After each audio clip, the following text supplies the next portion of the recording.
বিশ্ব ফুটবলের সবচেয়ে বড় আসর ২০২৬ ফিফা বিশ্বকাপ ঘিরে উত্তেজনা এখন তুঙ্গে।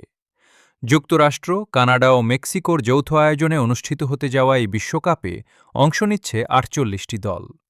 তবে শিরোপার দৌড়ে কয়েকটি দলকে সবচেয়ে এগিয়ে রাখছেন বিশ্লেষকরা। বর্তমান পরিসংখ্যান, দলগত শক্তি এবং বিভিন্ন পূর্বাভাস অনুযায়ী সবচেয়ে বড় ফেভারিট হিসেবে উঠে এসেছে স্পেন। সাম্প্রতিক সময়ে দুর্দান্ত পারফরমেন্স, তরুণ তারকাদের উত্থান এবং শক্তিশালী স্কোয়াডের কারণে স্পেনকে অনেক বিশ্লেষক ২০২৬ বিশ্বকাপের প্রধান দাবিদার হিসেবে দেখছেন। ফ্রান্সও রয়েছে শিরোপা জয়ের অন্যতম প্রধান দাবিদার।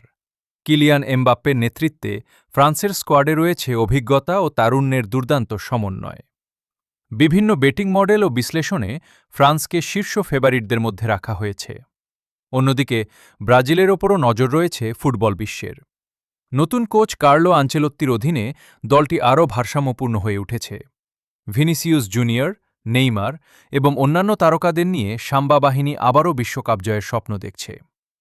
বর্তমান চ্যাম্পিয়ন আর্জেন্টিনাকেও বাদ দেওয়া যাচ্ছে না। লিওনেল মেসির সম্ভাব্য শেষ বিশ্বকাপে শিরোপা ধরে রাখার মিশনে নামবে আলবিসেলেস্তেরা।